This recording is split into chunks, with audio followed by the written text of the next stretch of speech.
Wax therapy గురించి మీకు తెలుసా? శరీరంలోని వివిధ ఇబ్బందులను తొలగించేందుకు పలు రకాల థెరపీలు ప్రస్తుతం అందుబాటులో ఉన్నాయి. వాటిల్లో ఒకటి ఈ వ్యాక్స్ థెరపీ.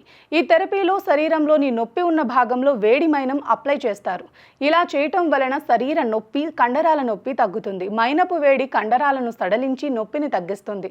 వ్యాక్స్ థెరపీ చర్మానికి పోషణను అందిస్తుంది. వీటిలో చాలా రకాలు ఉన్నాయి. వీటిలో ఒకటి పారాఫిన్ వ్యాక్స్ థెరపీ. ఇందులో పారాఫిన్ వ్యాక్స్ ఉపయోగిస్తారు. ఈ వ్యాక్స్ థెరపీలో ఉపయోగించే మైనం సాధారణ మైనానికి భిన్నంగా ఉంటుంది. రెండవది సీడ్ వ్యాక్స్ థెరపీ. ఇందులో విత్తనాలతో తయారు చేసిన మైనాన్ని ఉపయోగిస్తారు. ఈ మైనాన్ని కాస్త చల్లబరిచి గోరువెచ్చగా ఉన్నప్పుడు బ్రష్ చేయడంతో నొప్పి ఉన్న ప్రదేశంలో అప్లై చేస్తారు. 20 నిమిషాల తర్వాత దీన్ని తొలగిస్తారు. ఈ వ్యాక్స్ థెరపీని స్కిన్ అలర్జీ ఉన్నవారు లేదా ఏదైనా చర్మ వ్యాధి ఉన్నవారు చేయించుకోకూడదు. గర్భిణీ స్త్రీలు కూడా ఈ చికిత్సకు దూరంగా ఉండాలి.